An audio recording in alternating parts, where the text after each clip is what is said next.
안녕하세요. 반갑습니다. 저는 광주광역시 일가정양립지원본부에 근무하는 정남일이라고 합니다.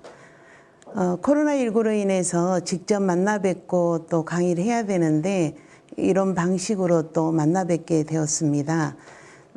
1시간 동안 직장 내 괴롭힘 금지 및 예방 교육에 대해서 함께 생각할 수 있는 시간을 가졌으면 좋겠습니다.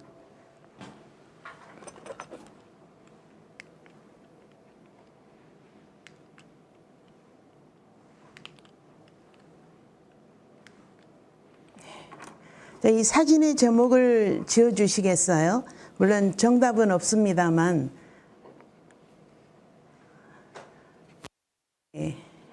여러 말씀들이 나오시는데요. 보통 이렇게 얘기하기도 합니다. 제 말 좀 들어주세요. 선생님들 오늘 제 말 좀 들어주십시오. 이 사진의 제목을 또 한번 지어주시겠어요? 말이 좀 이상하긴 합니다만 네, 반말하지 말라는 뜻입니다. 사실 우리가 오늘 직장 내 괴롭힘 예방에 대해서 함께 이제 생각할 수 있는 시간을 갖게 되었는데요. 그 많은 폭력 중에서 언어 폭력이 가장 심한 것 같습니다. 어느 카페에서는 사장님이 직원들에게 나이가 어리다는 이유로 너무 반말을 하셔가지고 이런 액자를 걸어 놓았다고 합니다. 반말로 주문하면 반말로 주문 받는다 이렇게 해놨다라고 해요. 그래서 우리 사회에서 자기보다 힘이 좀 약해 보이거나 또 이럴 경우에는 그냥 이렇게 함부로 대하는 경향들이 있는 것 같습니다. 삶이라는 단어를 그 컴퓨터 자판에서 한번 쳐보면 딱 사람으로 빨리 치면 해체가 됩니다. 우리 삶에 있어서 가장 중요한 사람은 누구일까요? 바로 사람입니다. 그래서 우리가 이 직장 내에서 동료 간의 관계를 맺는 것은 사람입니다. 그런데 이 사람을 상대로 행하는 이 언어 폭력이 굉장히 심각합니다. 특히 많은 사람들이 세월이 흘러도 가장 많이 기억하는 것이 이 언어 폭력입니다. 잠깐 영상 한번 보시겠습니다. 혹시 예를 들어서 참여하다, 참석하다, 참가하다. 우리나라 말을 외국 사람들도 굉장히 아름답고 또 사랑한다고 합니다. 아프리카의 어떤 지역에서는 우리 자기 나라 모국어 없어서 한국어를 자기 나라 모국어를 쓰는 그런 나라도 있다고 합니다. 말에 담긴 의미는 굉장히 많은데요. 이 말을 어떻게 사용하느냐에 따라서 누군가에게 지지와 격려가 되기도 하고 다른 사람에게 정말 많은 어떤 상처를 남기기도 합니다.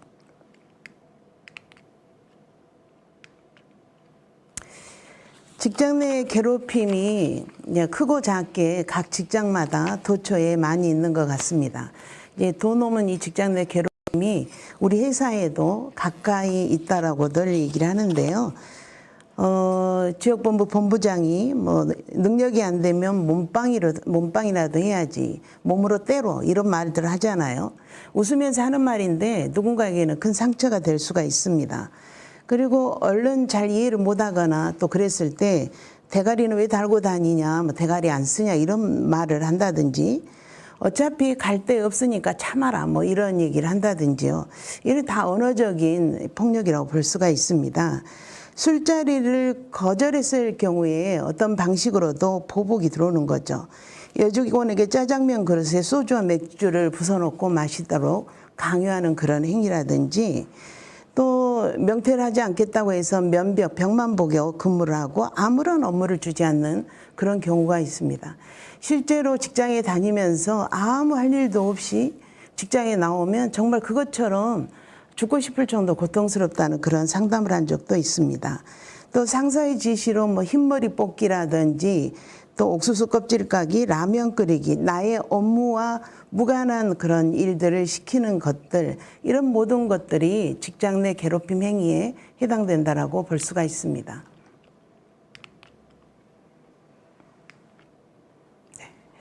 또 여직원에게 화장을 안 하고 다니는 사람들도 있습니다.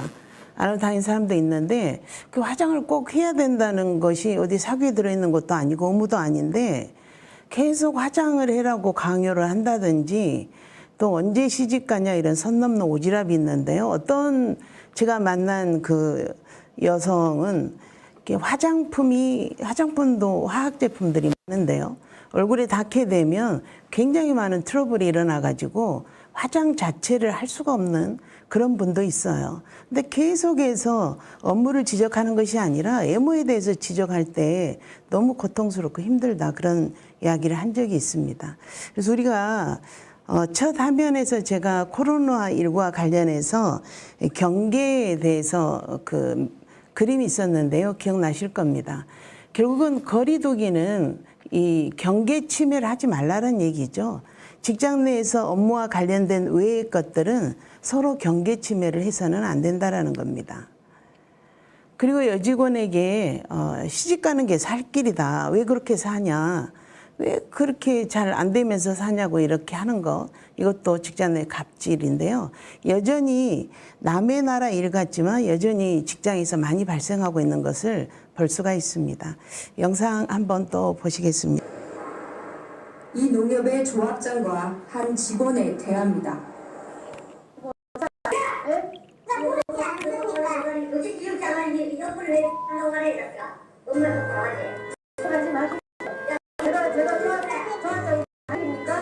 이 자식아 이런 식으로 하시니까 지금 늙는다면 누가 시식하고 그러지만 오늘 무슨 하고 물건이라고 그리고 눈이랑 가십시오. 제가 조합장님 분명히 기억하면 제가 다르도록 전제가 보내달라고 무릎 꿇고 얘기했는데 분명히 나는 지금부터 주책이 없어. 내보내.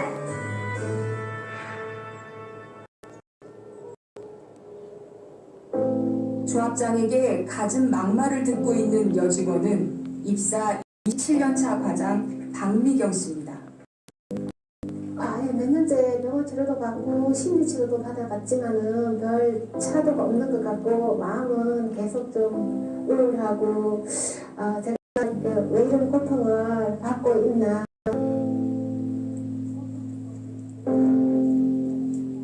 사건은 5년 전 현 조합장이 선거에서 당선돼 연임하면서 시작됐습니다. 동료 직원들은 조합장 선거 때 박 과장이 3대 후보를 도왔던 은혜를 받으면서 비롯됐다고 말합니다. 선거도 안 했는데도 대통령이랑 만났다는 얘기죠. 그게 아무것도 아닌데 오해를 샀을 뿐이지. 과장 직급에 맞지 않게 과일 선별장 청소, 마트 보조원 같은 일이 주어지더니 작은 실수에도 징계가 반복됐습니다. 보통 과장은 이제 그런 사례는 없죠. 선거 관리로 들어온 분이면 당연히 청소했지만 그건 아니잖아요. 그런 부분 좀 많이 강하다고 봐요. 제 차에 잠시 게 있는데요. 아직까지 제 책상이 없어갖고 짐을 못 풀고 있거든요. 이거예요, 언니? 네.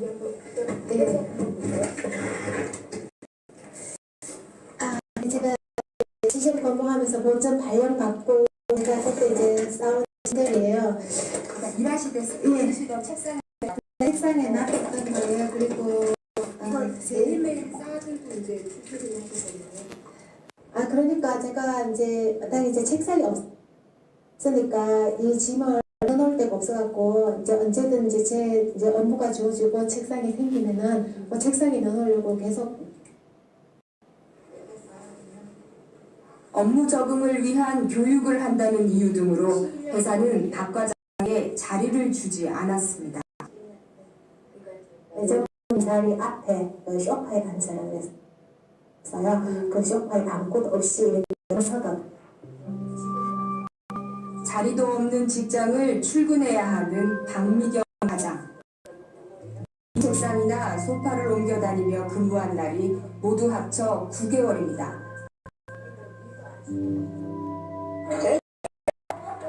저희 큰아이는 뭐 그래서 머리가 머리가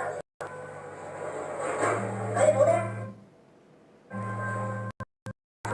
그래서 부모 없이 하는데 결국 시간을 가져야 되니까 전부자 하면서 또 얘기 주지 마세요. 이제 그때 명령이에요. 네, 굉장히 오랫동안 괴롭힘에 시달리는 것을 볼 수가 있습니다. 사실 자기의 업무와 관련된 범위 외의 일을 시키는 것은 괴롭힘에 해당되죠. 우리가 근로계약서를 직원을 채용할 때 쓸 때도 업무에 대해서 쓰도록 되어 있습니다. 그러니까 어떤 업무를 할 것인가 쓰게 돼 있고, 하다못해 아르바이트생을 고용할 때도 예를 들면 어느 체인점 같은 경우에 여러 군데가 있을 수가 있습니다. 그런데 근무 장소를 어느 체인점이라고 해놓지 않으면 사업주가 상황에 따라서 직원이 비면 자기 집하고 아주 먼 곳에다가 배치를 할 수가 있기 때문에 엄격하게 근무 장소나 이런 것들을 쓸 수 있다라고 학생들에게 교육을 하고 있습니다.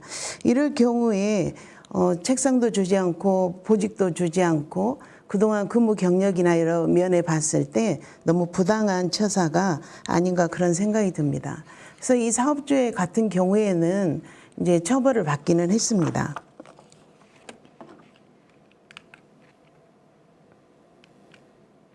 네. 그래서 출근하기가 겁나다는 직장인들이 상당히 많습니다. 직장인 10명 중 7명이 괴롭힘을 당해봤다라고 얘기를 하는데요. 상당히 우리가 생각한 것 외에 직장 내 괴롭힘이 심각한 것을 볼 수가 있습니다. 그럼 이제 개인적 괴롭힘과 집단적 괴롭힘을 살펴봤을 때 개인적으로 괴롭히는 것이 훨씬 좀 많은 것을 볼 수가 있는데요. 집단적 괴롭힘도 만만치가 않습니다. 우리가 이 괴롭힘이라는 것이 딱히 눈에 띄게 괴롭히는 것도 괴롭힘이지만 은근히 왕따를 시킨다든지 이런 것 또한 괴롭힘일 수가 있습니다. 아주 조직이 숫자가 많은 경우에는 일부 몇 명이 집단으로 괴롭히더라도 그 사람이 다른 사람하고 만나서 관계를 하면 되지만 이제 조직이 한 10명 미만이라든지 아주 작은 조직들이 있습니다. 근데 거기에서 7, 8명이 뭉쳐버리면 결국 그 사람은 정말 혼자 외롭게 고통을 겪는 경우가 아주 많이 있습니다. 그렇기 때문에 사실은 우리는 그냥 괴롭힘이라고 생각하지 않는 것들이 상대방에게는 혹시 괴롭힘이 되지 않을까 이런 고민도 해봐야 됩니다. 또한 이 누군가가 집단으로 응집이 돼 있는데 그 사람에게 이의를 제기합니다. 용기를 내서 그건 좀 문제가 있는 것 같다. 그러면 그 집단으로 구성되어 있는 사람이 동시에 공격하는 경향도 있습니다. 이렇게 해서 진짜 문제의 본질이 없어지고 이렇게 집단으로 괴롭힌 경우도 상당히 많이 있습니다. 성별로 산업재 괴롭힘과 관련해서 산업재를 살펴봤는데요. 여성이 더 많은 것을 볼 수가 있습니다. 조직 내에서 어떤 지위라든지 이런 것들이 남성에 비해서 좀 낮은 상황에 놓여 있거나 업무와 관련해서 또 이럴 경우에 여성들이 더 많은 그 시달림을 고통을 당하는 경우도 있습니다. 제가 그 사전 설문지를 교재에 드린 적이 있습니다. 글씨가 작아서 체크하시기가 좀 힘드실 수도 있는데요. 이 사전 설문지는 혹시 내가 이 가운데서 혹시 내가 몇 개나 해당될까? 뭐 하나도 해당 안 되면 좋겠지만 이렇게 사전에 한번 점검해 보라는 의미가 있고요. 혹시 또 이로 인해서 고통을 겪고 계시다면 얼마나 힘들까. 그래서 이 혹시 우울 정도가 어느 정도인지 이런 것들을 파악하기 위해서 2장 정도가 들어가 있습니다. 근데 이런 사전 점검을 하는 걸 보면 문제가 발생하고 난 다음에 다시 수습하려면 직장 내에 굉장히 어려움이 발생합니다. 이 괴롭힘 관련해서 한 건당 처리하는데 한 연구 결과에 의하면 1,550만 원이 든다라고 해요. 그래서 생산성이 저하되고 기업의 이미지가 실추된다라고 합니다. 그렇기 때문에 이렇게 되기 전에 미리 발견해서 서로 잘 화합하고 또 이 문제들을 왜 이런 문제가 발생했을지 개선해 나가는 것이 무엇보다도 중요할 것 같습니다. 직장 내 괴롭힘 관련해서 우리 2019년도에 근로기준법에 이 괴롭힘이라는 이런 법이 개정이 됐습니다. 괴롭힘의 정의를 보면 사용자 또는 근로자가 직장에서 지위 또는 여기서 중요한 단어 우위를 이용해서 업무상 적정 범위를 넘어서는 겁니다.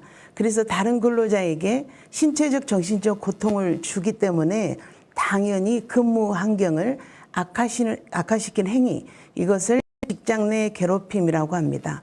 범죄에는 여성을 비하하는 행동이라든지 또 뭐 성별 고정관념적인 어떤 성역할 강요가 있습니다. 차심부름은 꼭 여성에게만 시키고 손님은 시킨다든지 뭐 이런 것들도 있을 수가 있고요.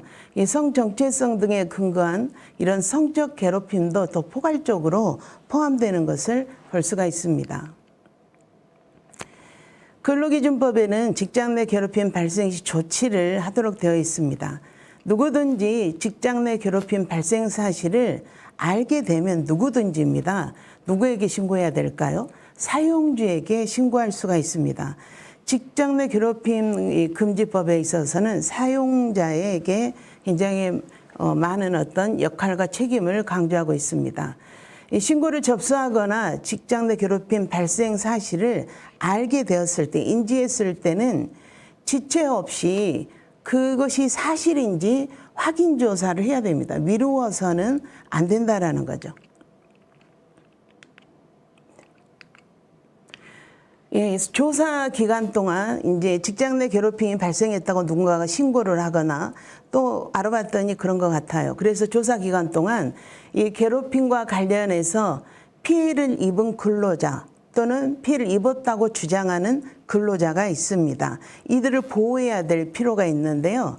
그러면 가해자하고 피해자를 한 공간에 나와서는 안 된다라는 거죠. 매일 피해자나 가해자를 봤을 때 그 기억을 떠올리게 되고 2차 피해가 발생할 수가 있습니다. 그래서 근무 장소를 변경해 줘야 되고요. 유급 휴가 명령을 줘서 어느 정도 심신을 좀 치유할 수 있도록 해줘야 됩니다. 이런 적절한 조치를 해야 됩니다. 그런데 이제 이 경우 사용자는 피해 근로자의 의사에 반하는 조치를 해서는 안 됩니다. 그래서 피해 근로자의 의사가 무엇보다도 중요한 것을 알 수가 있습니다.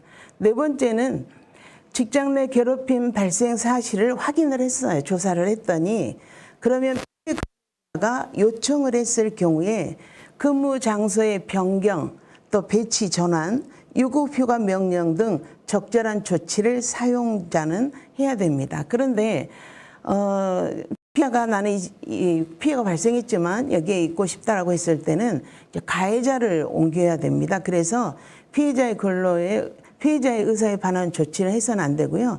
직장 내에서 괴롭힘이나 성희롱이 발생했을 때 피해자의 의사는 생각하지 않고 이상하게 피해자를 막 다른 곳으로 옮기는 그런 직장들도 봤는데요. 그것은 피해자의 의사를 분명히 들어야 됩니다. 조사 결과 직장 내 괴롭힘 발생 사실이 확인됐을 때 여기에서 지체 없이 행위자가 있습니다. 행위자에 대해서 징계를 이루어져야 되고 사규에 있을 거 아닙니까? 근무 장소의 변경 이런 피해 조치를 해야 됩니다. 왜냐하면 같이 한 공간에 계속 있게 되면 2차 피해도 발생하고 또 힘든 상황이 발생합니다. 이 경우 사용자는 징계종의 조치를 하기 전에 계속 그 말이 나오는데요. 피해 근로자의 의견을 들어야 됩니다. 직장 내 괴롭힘 발생 사실을 신고한 근로자가 있습니다. 사실은 이 신고자를 잘 보호해 주지 않으면 피해가 계속 커질 수밖에 없습니다. 그래서 신고한 근로자, 피해 근로자 등에 대해서 해고를 한다든지 불리한 처우를 해서는 안 됩니다. 이런 신고자들이 계속 나와 주어야만이 직장이 더 안전하고 건강한 직장으로 만듭니다. 그런데 누가 신고했는지 비밀을 지켜줘야 됩니다. 누구가 신고했는지 우리가 뭐 가정폭력 피해자라든지 누구든지 발견하고 신고를 했을 경우에 요즘에 그 신고자의 신변을 보호해 줍니다. 드러나지 않게 하죠. 그래서 직장에서도 마찬가지입니다.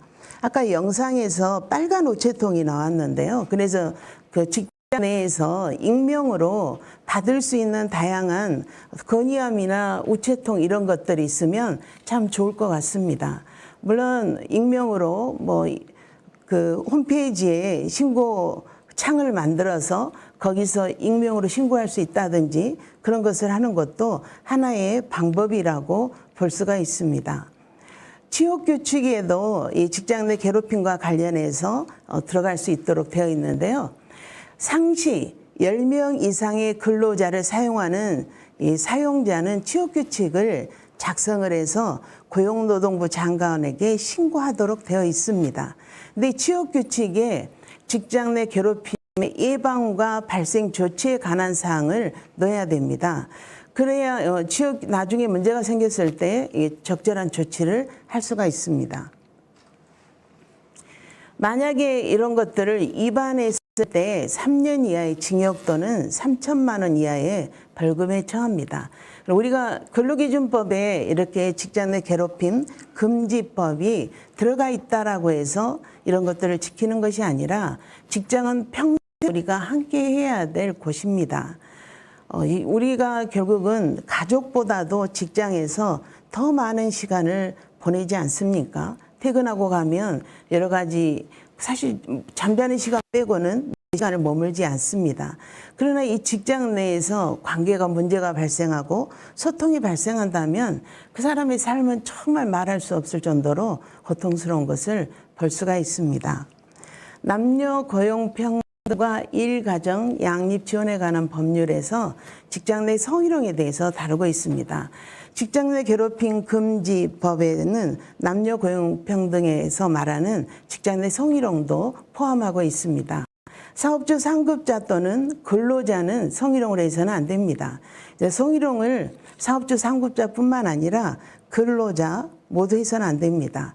그러면 이 성희롱의 가해자가 남성이 여성을 하는 것은 아닙니다. 여성이 남성을 할 수도 있고 동성 간에도 성희롱이 발생할 수도 있습니다. 그래서 누구든지 직장 내 성희롱 사실을 알게 된 경우 그 사실을 해당 사업자에게 신고할 수 있습니다. 우리 직장에는 아마 고충 처리를 할 수 있는 부서가 있을 겁니다.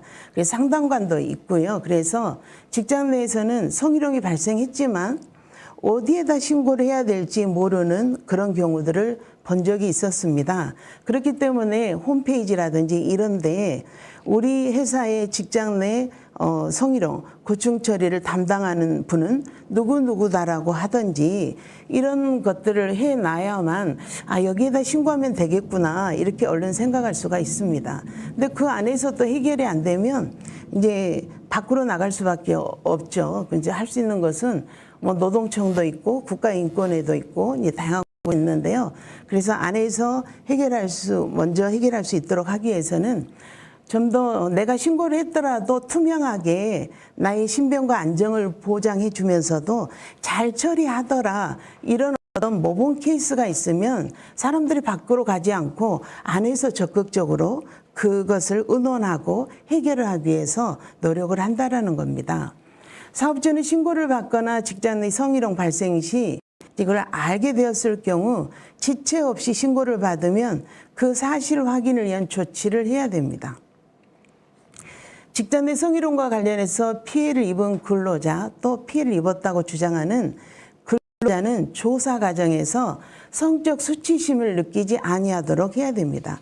그래서 요즘에 직장 내에는 고충처리 상담관이 남녀 1명, 남성 1명, 여성 1명 이렇게 배치하도록 되어 있습니다.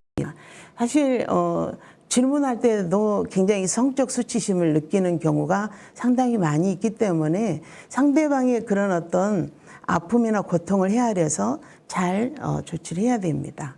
자, 그렇다면 직장 내 괴롭힘과 직장 내 성희롱은 어떻게 다를까요? 직장 내 성희롱은 여전히 심각합니다.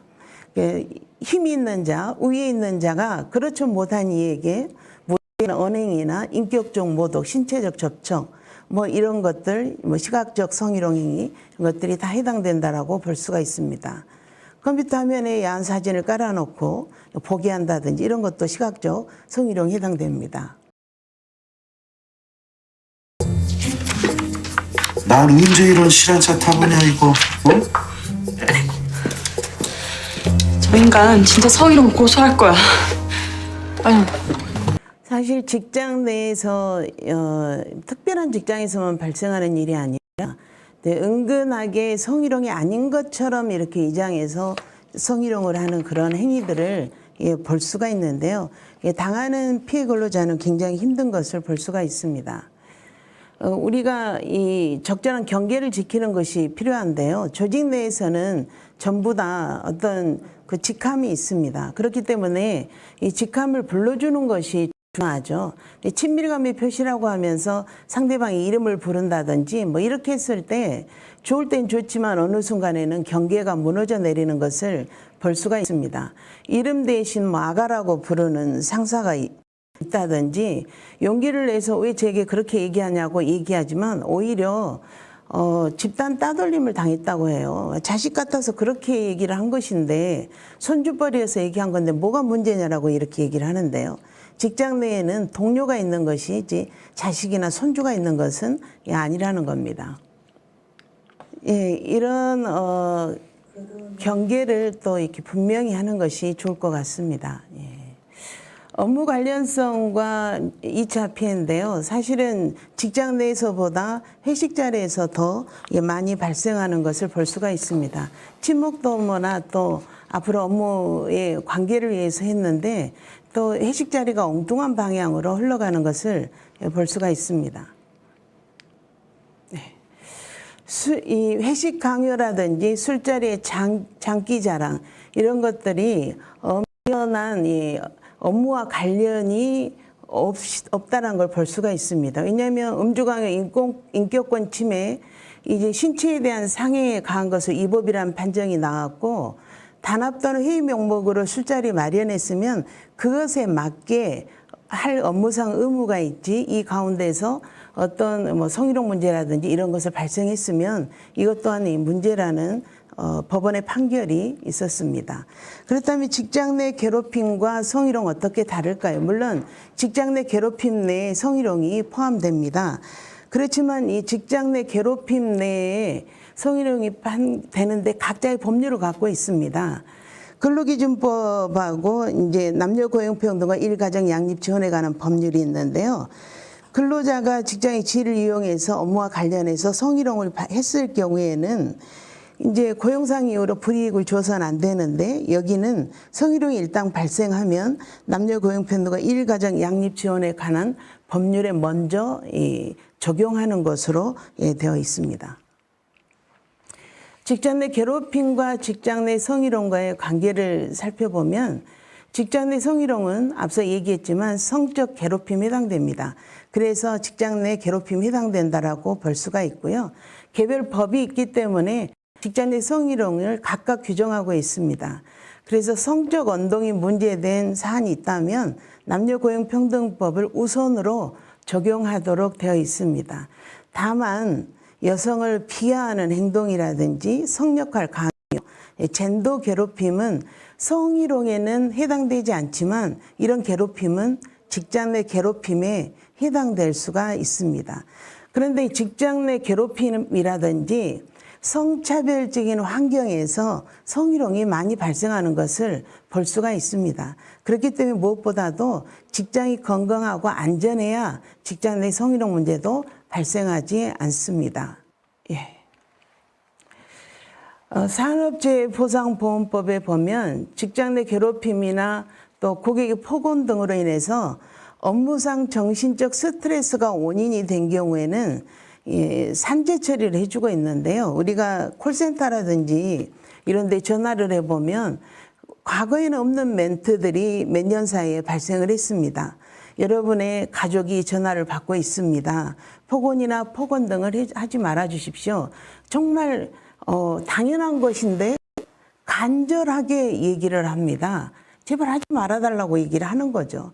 그만큼 그동안 얼마나 많은 고통이 있었는지 알 수가 있습니다. 그래서 자기는 정당하게 일을 하지만은 이 폭언이나 또는 뭐 폭력 이런 것들에 정말 힘들어하는 사람들이 많이 있죠. 예. 계속해서 일부러 민원을 야기시킨다든지 수년 동안 이렇게 민원을 야기시키고 심지어는 너무 고통을 받은 어떤 사회복지사는 자살을 하는 그런 일도 발생을 했습니다. 우리는 어떻게 대처를 해야 될까요? 그 직원의 업무와 관련된 개인적인 일이라고 생각해서는 안 됩니다. 적극적으로 조직에서 나서서 그것을 어떻게 해결할 것인지 고민하고 그 직원에 관련된 어떤 조치가 분명히 이루어져야 됩니다. 또한 나이가 어리다는 이유로 직장에서 근무하면서 손님들에게 폭력을 당하고 하고 있는데요. 사실 사업주 입장에서는 고민이 될 수도 있지만 직원 입장에 섰다가는 손님한테 이럴 것 같고 또 뭐 여러 가지 문제 때문에 나서지 못한다고 하는데요. 또 우리는 잘 생각해 봐야 됩니다. 이 직장이 제대로 건강하게 잘 돌아가려면 또는 정말 이 직장에서 일하고 싶다는 뭐 직장에 오르려면 좋은 인식을 갖게 되려면 내부 고객이 만족이 이루어져야 됩니다. 내부 고객 만족 없이는 외부 고객 만족은 이루어질 수가 없습니다. 직장 내에서 직원들이 마음 편하게 안전하게 보호받고 자기 정당한 권리를 행사할 수 있을 때 당당하게 더 일할 수 있는 거죠. 그러나 너무 외부 고객에만 치중을 하다 보면 그 직장에서 근무할 사람은 아무도 없다라는 겁니다. 고객의 괴롭힘으로부터 사업주는 근로자를 보호해야 될 조치 의무가 있습니다. 고객을 항시 서비스 업종에 이렇게 맞이해야 되는 고객 근로자들을 위해서 아까도 제가 콜센터라든지 이런 데서 멘트나 이런 것들이 올라갔다라고 하는데요.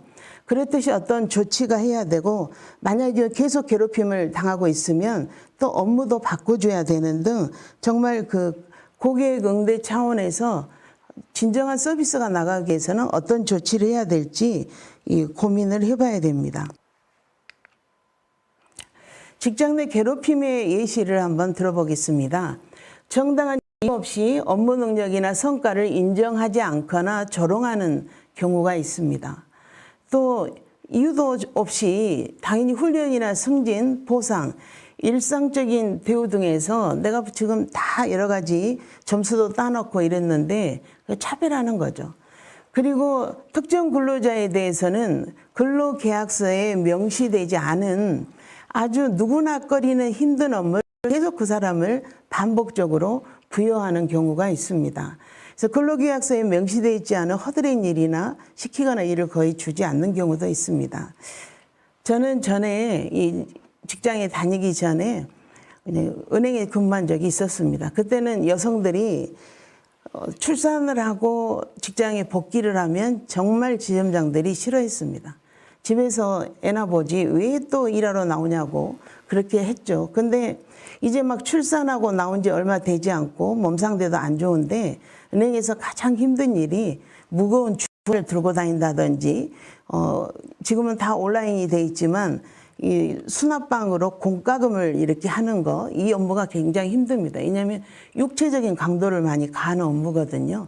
근데 이 기혼 여성들, 출산하고 나온 여성들은 거기다 붙박이를 아예 시키는 경우가 많이 있습니다. 업무가 힘들기 때문에 6개월 정도 보직을 이렇게 돌아가고 또 다양한 업무를 해봐야만 그 사람의 업무 능력이 향상될 수 있는데 그 안에 이렇게 하는 경우도 있습니다.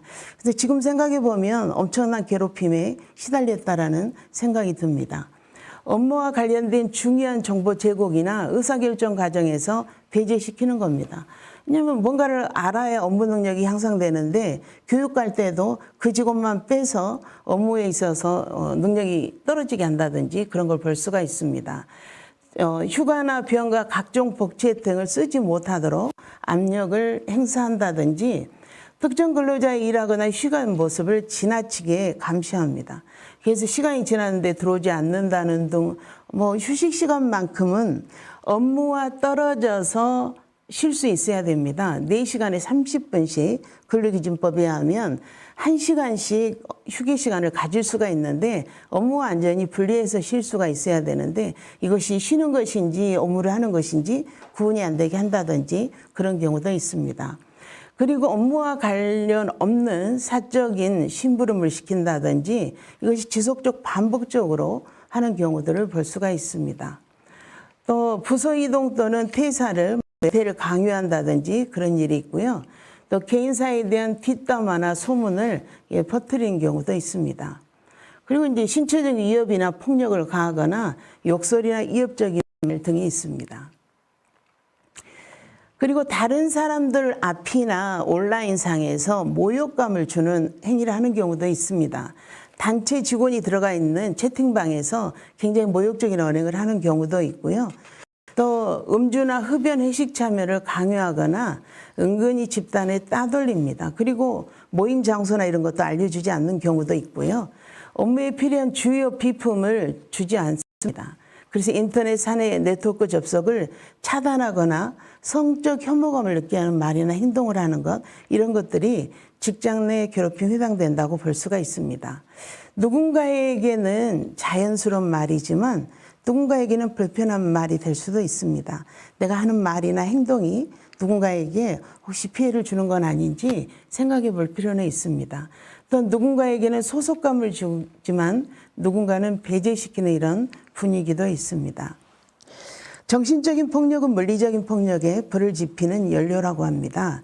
사실은 모든 괴롭힘은 언어적인 것, 정신적인 것에서부터 시작합니다.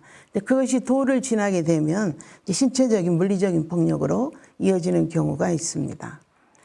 직장 내 괴롭힘의 판단 기준을 보면 당연히 행위자가 있어야 되고 피해자가 있어야 되고 행위 장소, 행위 요건 등이 있어야 됩니다. 행위자는 사용자를 얘기하고요. 또는 사업 경영 담당자, 또 근로자에 대해서 사업주를 위해서 행위하는 자를 말합니다. 여기에서 사업주에는 특수 형태 근로 종사자로부터 노무를 제공받는 자도 포함이 됩니다. 예를 들면 이런 분들이죠. 대표이사, 등기이사, 지배인, 인사 노무 담당이사, 공장장 등 뭐 이런 분들이 포함된다라고 볼 수가 있습니다. 근로자가 이제 행위자에는 피해자, 근로자가 있습니다. 그 중에 근로자인데요. 피해자와 같은 사용자와 근로자를 맺고 있는 근로자가 원칙인데요. 계약의 형식에 관계없이 근로자 유사하게 노무를 제공하는 특수 형태 근로자도 해당이 됩니다. 파견 근로자인 경우에는 좀 다른데요. 여기의 경우에는 이제 그 직장 내 괴롭힘 사실이 확인이 되면 사업주에게 파견 근로자의 사업주에 해당 사실을 알리고 이제 이게 적정한 조치를 취하도록 해야 됩니다. 피해자인 근로자는 또 고용 형태의 근로계약 등 이제 막 입사했다고 해서 해당이 안 되는 것은 아닙니다. 그래서 이 괴롭힘 피해를 입은 특수 형태 근로자도 동등하게 회사에 직장 내 괴롭힘 행위를 신고하고 보호 조치를 할 수가 있습니다. 이제 사용주는 이제 그 하청 근로자에 대해서도 행위자로부터 보호할 수 있도록 자율적으로 어떤 조치를 취해야 됩니다. 행위 장소가 꼭 직장 내에서만 있었던 것은 아닙니다. 외근 출장지라든지 뭐 회식 장소라든지 이런 사적인 공간에서 발생한 경우도 직장 내 괴롭힘으로 인정이 가능합니다. 사내 메신저 SNS, 온라인상에서 발생한 경우에도 직장 내 괴롭힘에 해당될 수가 있습니다. 퇴근을 했는데도 계속해서 SNS로 쫓아가면서 카톡이나 문자로 계속 괴롭히는 경우도 있습니다. 그러니까 이렇게 포괄적으로 포함을 하는 것을 볼 수가 있습니다. 특히 직장 내 괴롭힘을 판단하는 이 세 가지 요소에 있어서 직장에서 지위 또는 관계 등의 우위를 이용할 것, 다시 정리를 하자면 업무상 적정 범위를 넘는 행위여야 됩니다. 또한 신체적, 정신적 고통을 주거나 근무 환경을 악화시키는 그런 행위에 해당된다라고 볼 수가 있습니다. 직장인이 뽑은 괴롭힘 행위자를 보면 상급자가 가장 많았고요. 임원 경영진, 또 뭐 근로자도 있었는데 동료 직원, 거래처 고객 직원도 상당히 많은 것으로 보고되고 있습니다. 직장 괴롭힘이 개인 조직에 미치는 영향은 굉장히 큽니다. 개인적으로 보면 두통이나 이장질환, 만성증후군에 시달리기도 합니다. 또 당뇨병 위험이 1.46배나 높습니다. 우리가 스트레스를 많이 받으면 당이 이렇게 올라간다고 합니다. 섭식장애라든지 면역기능장 여러 가지 문제가 발생하고 있습니다. 연구 결과에 의하면 이렇게 직장 내에서 차별을 받거나 스트레스를 받으면 심혈관 질환의 위험이 굉장히 높다라는 연구 결과도 있습니다. 조직에 미치는 영향을 보면 당연히 행복하지 않겠죠. 정신적인 문제가 발생해서 자살 위험이 굉장히 증가합니다. 그리고 직업적 트라우마 발생 가능성이 증가하기 때문에 이런 일이 발생하지 않도록 예방하는 것이 필요합니다. 괴롭힘이 발생했을 경우에 근로자에게 어떻게 조치를 할 것인지 것이 필요합니다. 직장 내에서 화해하고 서로 넘어갈 것인지, 그렇다면 어떤 대책을 세울 것인지 직장 내에서 개입을 해야 되고, 또 이런 어떤 화해나 이런 것들을 받아들이지 않고 조치를 해달라, 처벌을 해달라고 했을 때는 또 다른 방향으로 가기 때문에 피해자의 의사를 존중하고 피해자 의견을 잘 듣는 것이 필요합니다. 네. 직장 내 괴롭힘 상담센터가 관계되어 있습니다. 152에 9000번인데요. 한국공인노무사회라고 있습니다. 첨단에 오령동에 위치하고 있습니다. 정태봉 시인은 만남에 대해서 이런 얘기를 했습니다. 생선과 같은 만남은 생선은 맛있기 때문에 맛있지만 비린내가 나기 때문에 좋지 않은 만남이라고 합니다. 꽃송이 같은 만남은 꽃은 아름답지만 지는 모습이 추하기 때문에 조심해야 될 만남이라고 합니다. 건전지 같은 만남은 건전지를 다 쓰고 나면 쓰레기통이 버리기 때문에 비천한 만남이라고 합니다. 시인은 해서는 안 될 만남에 대해서 이야기하고 있습니다. 지우개 같은 만남이라고 합니다. 너무 상처를 많이 받아서 그 지우개로 아무리 성능이 좋은 지우개로 지워도 잘 지워지지 않는다고 합니다. 그러나 손수건과 같은 만남은 아름다운 만남이라고 합니다. 우리가 열심히 일을 하고 노력할 때 손수건이 필요합니다. 가장 아름다운 만남이 손수건과 같은 만남이어야 한다고 합니다. 우리는 서로에게 손수건과 같은 그런 만남이 되었으면 좋겠습니다. 우리 주변에는 누군가가 차나 말을 하지 못하고 고통받고 힘든 사람들이 있습니다. 괜찮니라고 한번 이야기해 주시기 바랍니다. 고맙습니다. 마치겠습니다.